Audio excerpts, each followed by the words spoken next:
foi quem entrou em contato comigo para estar aqui hoje. Como ela apresentou, eu sou botânica, então é a minha primeira vez aqui no Congresso de Lisboa.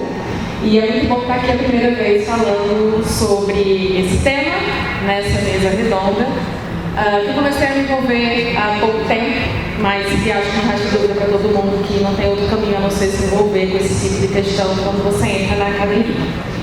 E eu queria começar a minha palestra fazendo algumas perguntas para vocês, que eu queria que vocês refletissem internamente sobre se os comportamentos que eu vou descrever parecem com os comportamentos que vocês têm no dia a dia, no trabalho de vocês. Bom, você sempre que não é tão inteligente quanto as pessoas acham que você é? Você sempre acha que as pessoas estão vendo coisas que você não expressa? Eu já vi gente ali fazendo assim. Muito bem. É comum você atribuir suas conquistas à sorte? Eu dei sorte, estava na hora certa, no lugar certo. Foi um alinhamento cósmico que fez que tudo funcionasse. Você fica desconfortável em aceitar elogios? É aquele clássico, nossa, que blusa bonita, gostou R$10 na Renner? Nunca foi o seu bom gosto, sempre foi o acaso?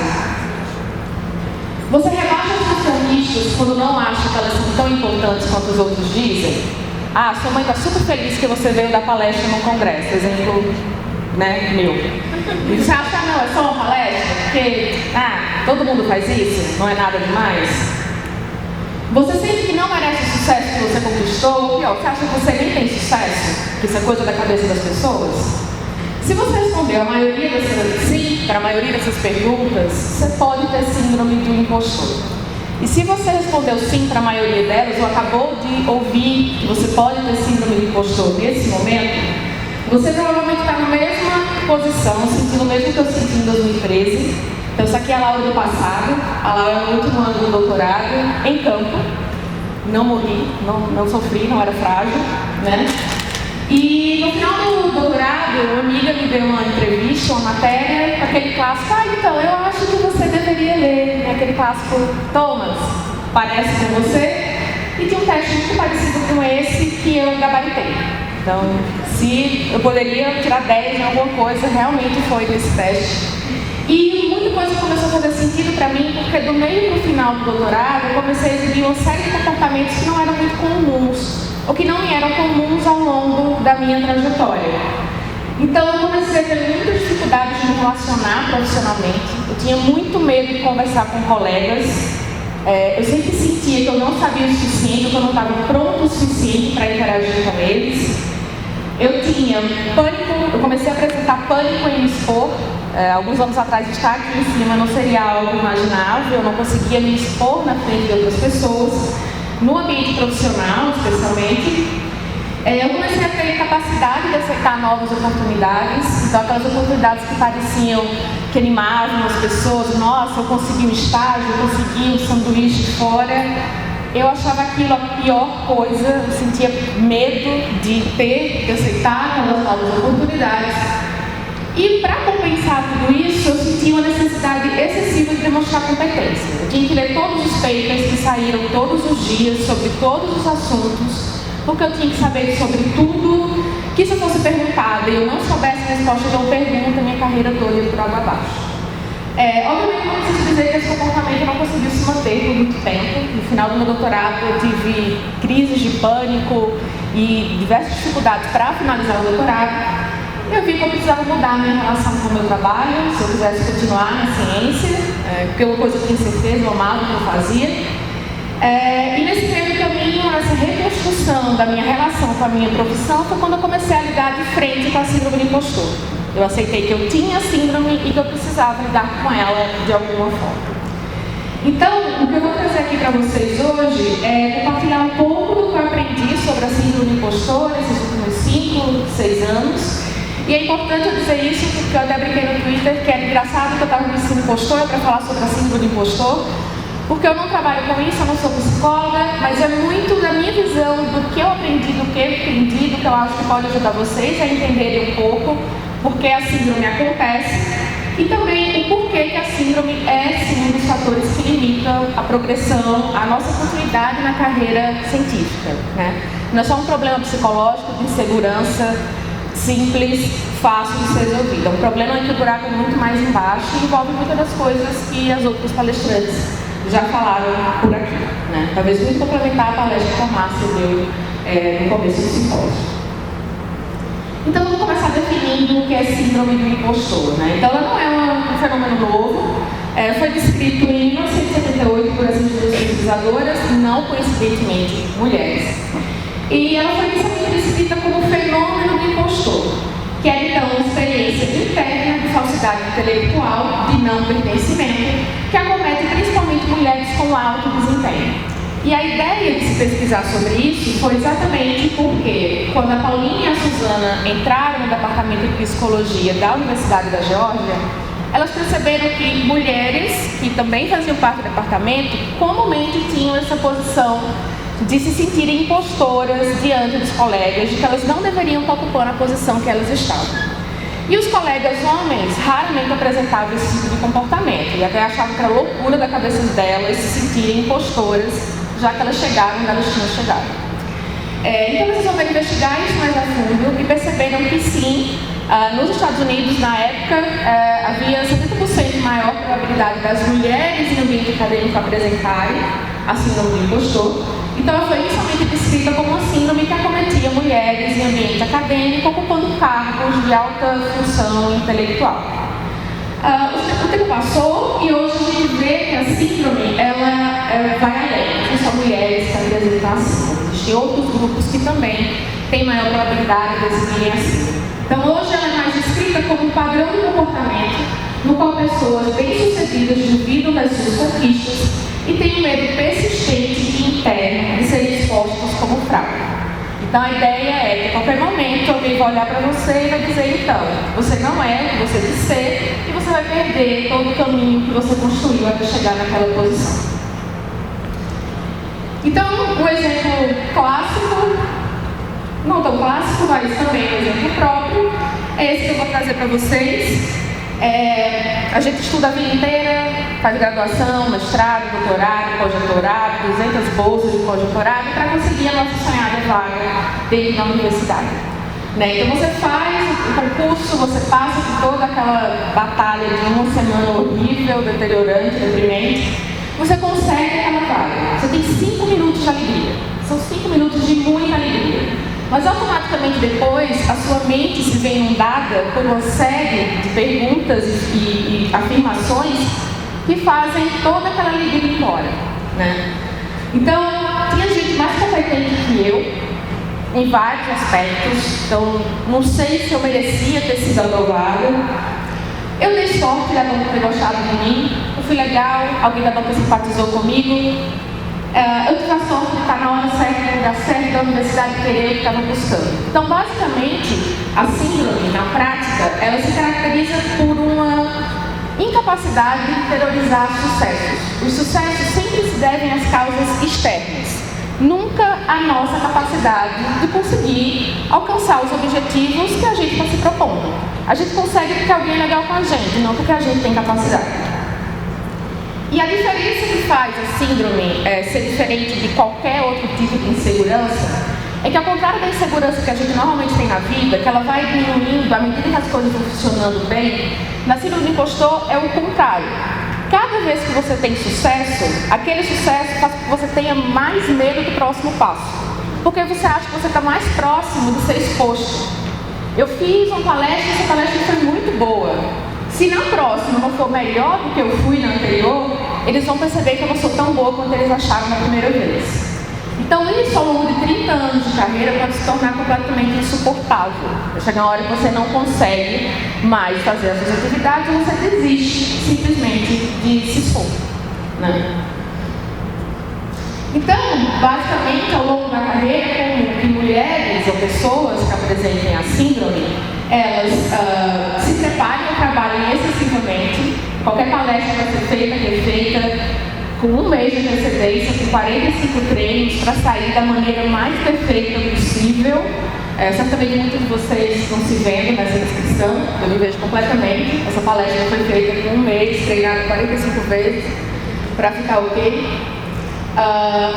Ou o contrário, você procrastina excessivamente, você vai deixar para fazer ela nos 45 do segundo tempo, porque é melhor falhar porque eu procrastinei do que falhar porque eu não sou boa. Então eu tenho uma desculpa de por que aquilo não está dando certo, que não me expõe como uma fraude intelectual. Ou me auto-sabota. Eu não vou nem tentar, porque se eu conseguir, vai ser muito complicado, então eu não vou nem tentar. Você se auto-sabota constantemente. Porque, mais uma vez, é muito melhor você falhar porque você não tentou, do que você falhar porque você é uma fraude, porque você intelectualmente não deveria estar ocupando aquela posição. Ou você decide estagnar na carreira. Eu não sou mais capaz de me expor. A síndrome te leva a uma sensação de cansaço que é melhor nem tentar, nem se expor mais. Então você desiste, você para na carreira. Eu não quero mais me apresentar, eu não quero mais falar dos meus trabalhos. Eu me tranco na minha bolinha confortável e paro de tentar alcançar aquela posição ou passar por aquela sensação de pânico antes de qualquer evento de exposição, né? E isso pode culminar em comportamentos que vão além, que permeiam, passam para a sua vida pessoal. E você ter fobia social, você ter ansiedade, você ter dificuldade de se relacionar, porque você não se sente apta, você não se sente merecedor da posição do seu grupo. Então, ao longo da carreira, essas são gotinhas que vão enchendo o copo até ele transbordar. Até o momento em que você decide que talvez, de fato, aquela carreira pode não ser para você, porque não deveria ser tão doloroso fazer parte de uma coisa que você gosta, e se é tão doloroso é porque talvez não seja para você. E aí o que eu quero que vocês entendam nos próximos slides é que não, isso não é um sinal de que a carreira não é para você, isso é um sinal de que a carreira está errada. Então a gente deveria pensar em mudar a carreira e não necessariamente pensar que a gente não serve para ela, porque ciência é para todo mundo. Obrigada. Bom, então o que é que está correlacionado com a síndrome? Eu queria muito trazer aqui uma relação de causa e efeito, mas no trabalho de psicologia é muito difícil você determinar o que é causa, o que é efeito em cima de um comportamento que tem uma base psicológica. Então eu mudei para o que é que está correlacionado, né?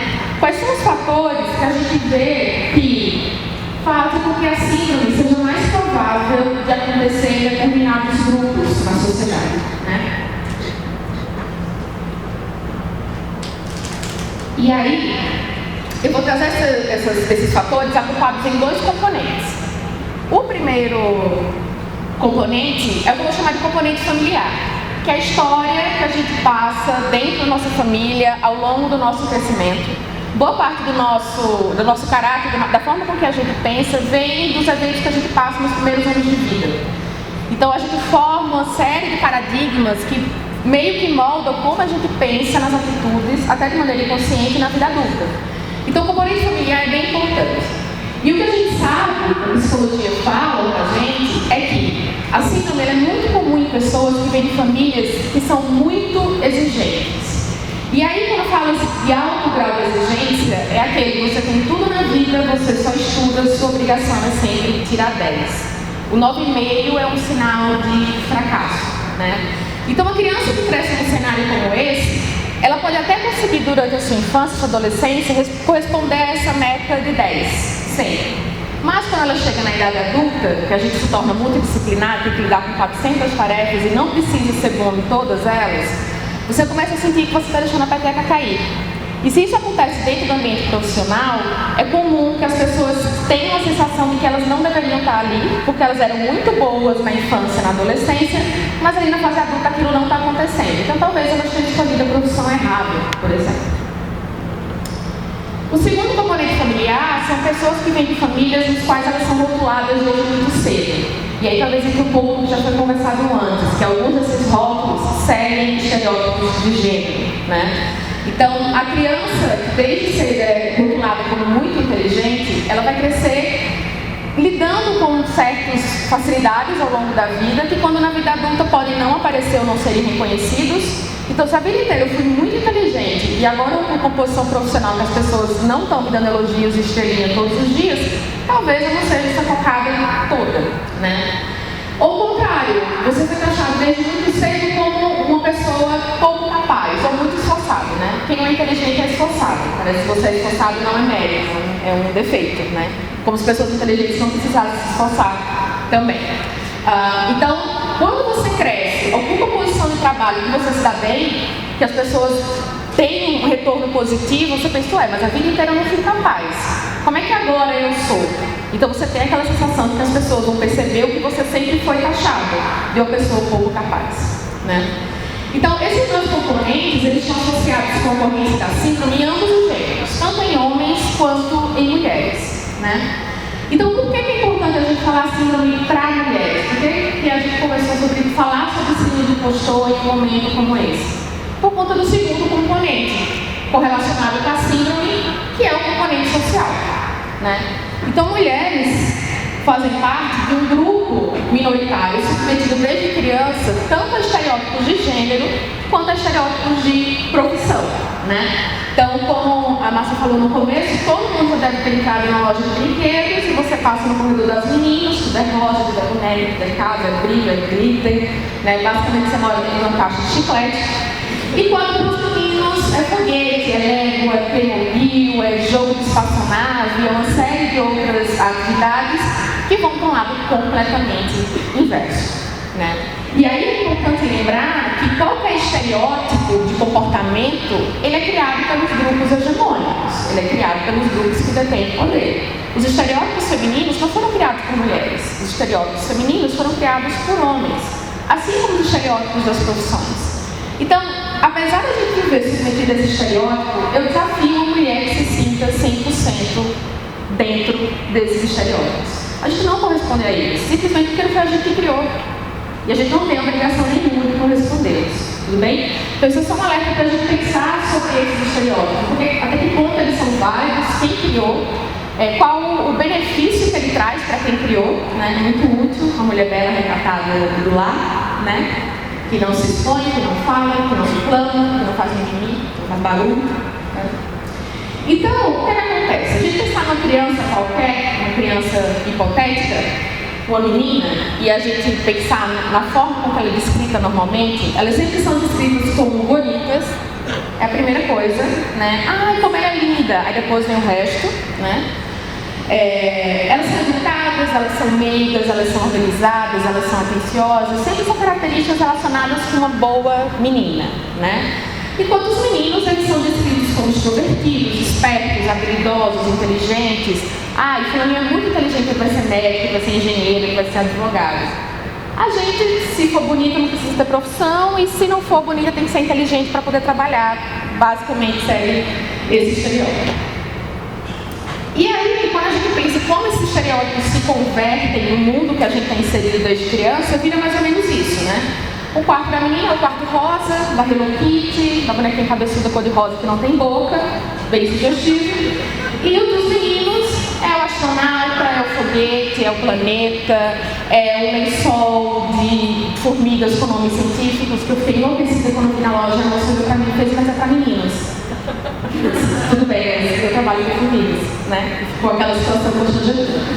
Então, desde muito cedo, ciência não é coisa de menina. Né? A gente cresce e aquilo não é uma possibilidade palpável aos nossos olhos. Especialmente se a gente está dentro de casa e tem um irmão homem, a gente vai ver que ciência sempre vai estar disponível para eles e para a gente está disponível outra opção.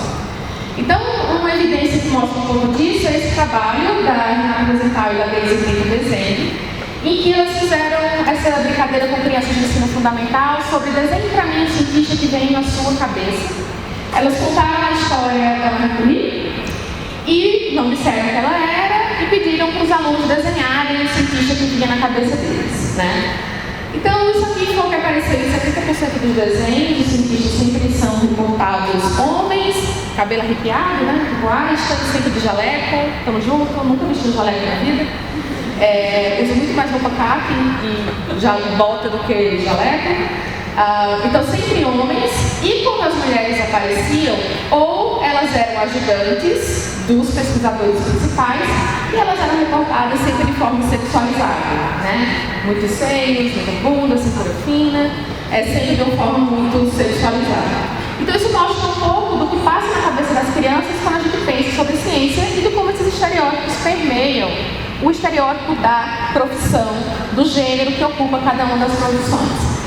E não coincidentemente, quando a gente chega na fase de escolher o nosso curso, a nossa profissão, a gente escolhe profissões que encaixam nesse estereótipo dos gêneros, né? Aqui a gente tem fontes do MEC em 2016 e a gente tem o número de matrículas do gênero feminino e masculino. Então, a maioria das matrículas dos homens são em cursos como engenharia civil, ciência da computação, engenharia de produção, tudo muito ligado a exatas, a solução de problemas, a encontrar novidades. Quando a gente olha para as meninas, para o grupo feminino, é pedagogia, enfermagem, serviço social, todas profissões muito relacionadas ao cuidado, né? A gente desde cedo é muito incentivado ao cuidar do outro e não da gente, né? Então, quando a gente tem uma menina que por um azar, muitas aspas, do destino, resolve... Opa! Acho que eu apertei.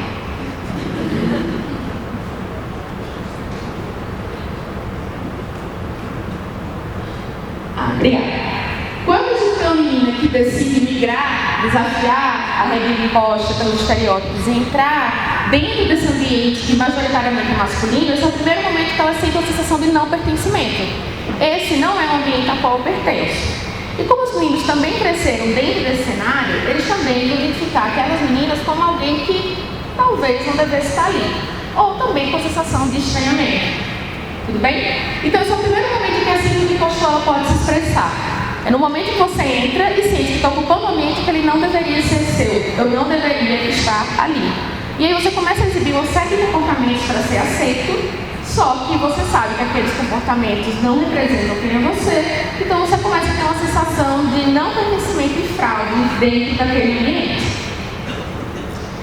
E de fato a gente começa a passar por uma série de obstáculos ao longo da carreira que só confirmam essa sensação de que talvez você seja uma fraude. Então a massa que você assistiu para vocês, que ficou super famoso no ano que saiu, em 2012, aquela ideia dos currículos que são exatamente iguais, só os nomes que eram diferentes, nomes de homens e nomes de mulheres. E as pessoas que avaliaram esses currículos, lembrando que quem avaliou foram homens e mulheres, então um viés que não é só masculino, nós mulheres também somos enviesadas nas nossas decisões, mesmo que inconscientemente. Então, a gente foi rotulado 20% menos competente do que os nossos colegas homens, nós somos 23% menos contratáveis do que os nossos colegas homens. E quando vem à tona a probabilidade de ser orientada, a gente é 13% menos considerada para orientação do que um colega homem que tem o mesmo currículo, só pelo fato de ser mulher. Então, se as pessoas olham para mim com esse cenário que eu sou menos competente e eu sinto que eu não faço parte daquele mundo, é fácil ao longo do tempo você se convencer de que de fato você talvez não devesse estar ali, apesar de estar conseguindo avançar na carreira. E aí não para por aí, né? A gente tem o problema das ofertas salariais, que é isso, nossos colegas homens conseguem bolsas, conseguem auxílios muito mais fácil, muito mais rapidamente do que a gente consegue, né? Eu queria aproveitar a descrição que foi feita da FAPESP. No meu primeiro pedido de projeto para a FAPESP, o retorno foi que eu era muito nova, não era jovem na carreira, eu era muito nova e que não havia evidência de que eu conseguiria manter a minha carreira. Quando seus colegas homens de mesma idade receberam a resposta de que eles eram jovens promissores. Então, para o homem ele é promissor, para a mulher pode ter sido sorte até agora, ninguém sabe se ela vai manter daqui para frente. Então, a gente é menos convidada para ser revisor do periódico, a gente tem menos chance de conseguir financiamento. Quando a gente perde cartas de recomendação, nossas cartas são mais curtas, o que significa que as pessoas têm menos coisas a dizer sobre a gente. Mulheres são sempre reportadas como professoras, estudantes, ótimas na organização, e é muito mais suscetível a assédio moral e sexual dentro do ambiente acadêmico. Não sei se todos lembram da fala do Tim Hunt, meu Nobel de Química, de que mulheres no laboratório é um problema, porque quando você reclama, elas choram, e ou elas se apaixonam por você, ou você se apaixona por ela, e realmente isso é um problema gigantesco no ambiente de trabalho, né? E todos esses obstáculos, todos esses percalços, todas essas respostas enviesadas que a sociedade nesse trabalho mostra bem isso. Nesse trabalho, os pesquisadores investigaram o efeito de revisões tóxicas de manuscritos, são aquelas revisões que não tem nada a ver com o método de trabalho, mas com viés das pessoas que avaliam esse trabalho, com 1.100 pesquisadores de 46 países. E aí, me dê atenção porque o gráfico ele é meio chatinho, Mas aqui a gente tem a probabilidade do pesquisador se questionar sobre a sua competência depois de receber o parecer tóxico, por 4 grupos: homens brancos, homens de cor, mulheres brancas e pessoas não binárias brancas, mulheres e pessoas não binárias de cor, tudo bem? Pensando que raça também é um grupo que passa pelos mesmos problemas de ajuste de estereótipo, né? Dependendo da raça que você vem, você tem determinados estereótipos de profissão que não são apresentados como possível para você. E aqui, é probabilidade de não se questionar de jeito nenhum. Quanto mais clarinho a revisão tóxica não teve efeito nenhum sobre a sua percepção da sua competência. E quanto mais escuro, maior é o efeito que isso tem sobre a sua percepção da sua competência. E aí percebam, quando a gente olha para os homens, existe uma probabilidade muito maior deles não se questionarem de jeito nenhum diante de uma revisão tóxica, quando comparado com as mulheres, tanto brancas como de cor. Isso acontece também quando se compara homens brancos e homens de cor, mulheres brancas e mulheres de cor. Então, todos esses obstáculos, eles têm uma magnitude de efeito muito maior nas mulheres ou em outros grupos minoritários que não deveriam estar naquele ambiente, de acordo com os estereótipos, do que ele tem nos grupos hegemônicos. Então, não só a gente é fruto, a gente é vítima de mais avaliações enviesadas, como a gente sofre mais com elas, por conta dessa sensação de não pertencimento ao ambiente que a gente está ocupando. Muitas vezes a sensação que ela é inconsciente, a gente não sabe que tem ela até chegar no momento de pânico que você diz: chega, tem algo errado comigo. Então, mulheres na academia, elas são 4 vezes mais propensas a apresentar a síndrome do impostor, e esse número fica maior quando a gente sobe para cargos de maior hierarquia. Então, em mulheres e homens em cargos de alta hierarquia dentro da academia, 70% das mulheres reportam se sentirem impostoras naquela posição, enquanto apenas 38% dos homens reportam ter esse tipo de sentimento, né? Então, o que eu espero que vocês entendam com todas essas evidências é que, se a gente quer fazer um ambiente que seja mais inclusivo, que mantenha as mulheres dentro da academia, porque atrair mulheres só para a academia não é suficiente, é uma cilada. Você está atraindo mulher para um ambiente que vai ser tóxico para ela. Se a gente quer melhorar esse ambiente, isso passa por a gente melhorar ou romper com esses estereótipos de profissão e gênero, mas também tentar melhorar a forma com que a gente lida com os sentimentos que as pessoas têm dentro da academia, né? Então, aqui tem um gráfico que mostra a porcentagem de mulheres e homens que estão fazendo pesquisa depois que obtêm seus graus de bacharéis em ciência, tecnologia, engenharia e matemática, e a permanência deles na área de pesquisa ao longo dos anos depois da obtenção do grau de bacharel, né? Então, a gente vê que logo após a obtenção do título, é a mesma porcentagem de homens e mulheres que ficam na academia, 64% a 65%. Mas depois de 30 anos, mulheres desistem 2 vezes mais do que os nossos colegas homens. E, diante dessas evidências, eu espero que fique claro para vocês que não se sentir parte desse ambiente é um dos fatores que estimulam a nossa desistência. Quando eu me deparo com a decisão de continuar na carreira ou ter filhos, quando eu me deparo da decisão de continuar na carreira, ter um relacionamento, lidar com a minha vida pessoal, cuidar dos meus pais que estão idosos, isso é um fator que pesa na hora de decidir se eu continuo na minha carreira ou não, né? Bom, e aí eu fui na mesma direção que as meninas foram, de tentar ser propositiva, né? Eu tenho assim, eu gabaritei aquelas perguntas que você colocou lá no começo da palestra, ou eu já sei que eu tenho. Como é que a gente lida, né? Infelizmente não tenho uma resposta para vocês não, tá? E se vocês tiverem, vocês podem me passar, porque eu estou aceitando. Mas o primeiro que eu tenho para dar para vocês é a gente buscar ajuda profissional. Porque o buraco é mais embaixo, tem uma causa social, mas tem um componente histórico, um componente de onde a gente vem, de como a gente se percebe na sociedade.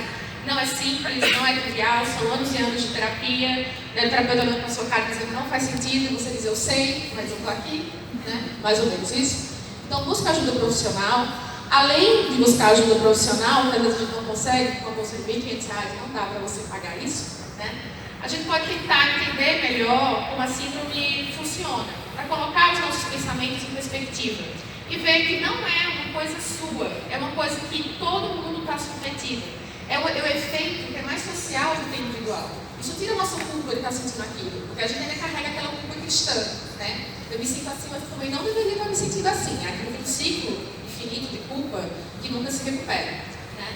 Então, para ajudar vocês a não se sentirem sozinhos, a primeira dica fofucha é esse site maravilhoso, Validating Ponies. Quando você se sentir para baixo na academia, os pôneis ainda vão achar que você é incrível. Você vai lá perto, tem vários gifs de pôneis dizendo que você é maravilhoso. Então, eu super recomendo, de várias vezes fazendo essa palestra. Mas, outra coisa que pode ajudar vocês, além dos pôneis maravilhosos, é o site da Pauline Rose Glantz, que é uma das coautoras do paper que definiu o síndrome do impostor. Eu continuo trabalhando com isso até hoje. Ela mantém um site super atualizado sobre materiais, ela é psicóloga, então ela dá um ponto de vista mais psicológico de como você pode lidar com os seus sentimentos, ajuda você a colocar o que você pensa sobre perspectiva, e o mais legal é que ela tem um teste para você mensurar o quão impostor você se sente, você pode entender o quão enviesados seus pensamentos são por essa síndrome e conseguir entender que às vezes você não é a fonte mais confiável para se avaliar, porque você se subdeprecia, né? Você parece super deprecia, né? Então eu recomendo. Uma outra recomendação que me ajudou muito assim que eu descobri a síndrome é esse livro da Valerie Young. Ela é uma pesquisadora, psicóloga americana que trabalha há 15 anos com a síndrome do impostor, visita várias universidades nos Estados Unidos oferecendo cursos sobre isso. Então ela é um livro bem completo que vai desde descrever a síndrome, os tipos da síndrome, por que mulheres sentem mais, em que grupos é mais comum, e no final dá várias diretrizes de como você tentar alinhar os seus pensamentos, dicas de como proceder, né? E aí é um psicólogo falando para vocês, não uma bióloga, né, que está lendo sobre o assunto. Acho que é uma recomendação bem bacana, né? E aí entender também sobre o contexto social. Que é isso, ela é uma síndrome imposta pela forma que a sociedade forçou a gente a se enxergar, né? Não é simplesmente um sentimento nosso, é um sentimento que é fruto da estrutura social que a gente está inserido. Então, não basta querer vencer a síndrome do impostor e continuar na academia. É importante lutar para que a sociedade comece a enxergar a gente de um jeito diferente, né? É importante ser feminista, feminazi, comunista, esquerdista, tudo que me junta agora. Maravilhoso. Não foi tão fácil ter todos esses combos juntos. E lembre-se que os vieses eles podem ser inconscientes, tudo bem? Porque é muito comum conversar com colegas e eles disserem, vocês querem matar os homens? Não, por enquanto, não é bem assim. A ideia é que os homens eles propagam isso exatamente por eles nunca terem sido confrontados, por eles não ouvirem, não serem acostumados, eles são frutos da mesma sociedade enviesada que a gente vem, né?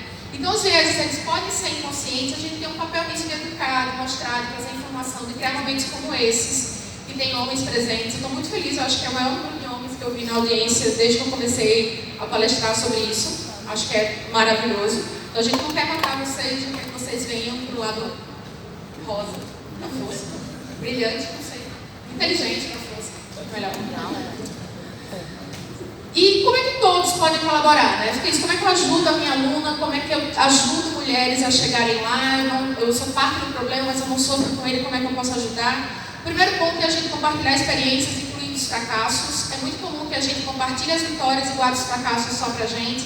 Isso remete à ideia que ninguém erra, só a gente. E quando a gente erra, a gente sofre muito. Ciência é muito mais sobre errar do que acertar. Para cada acerto tem infinitos erros por trás disso. E homens e mulheres erram, e o erro da mulher não é pior do que o dos homens. Então, fazer um ambiente dentro do laboratório em que isso seja aceito de maneira mais aberta, eu acho que é um primeiro caminho para a gente não sofrer tanto quando a gente erra.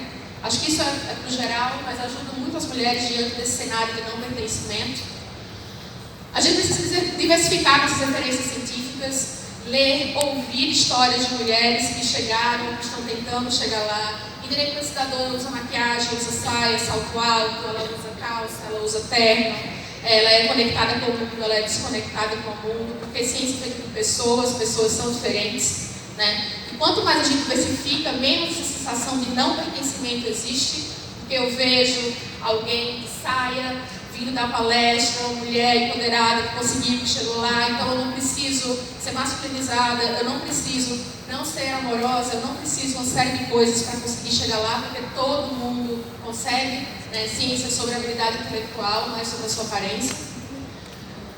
E lutar pela criação de um ambiente acadêmico mais humano e mais inclusivo. E aí eu falo por todas as minorias. Minorias de classe, minorias de raça, minorias de LGBTQI+, porque essa sensação de impostor não acomete só mulheres, acomete qualquer grupo minoritário que consiga ter acesso a coisas que historicamente lhe foram negadas. Então faz parte do nosso papel, de nós que estamos aqui dentro da cúpula do conhecimento nacional, lutar por criar um cenário mais humano e mais inclusivo.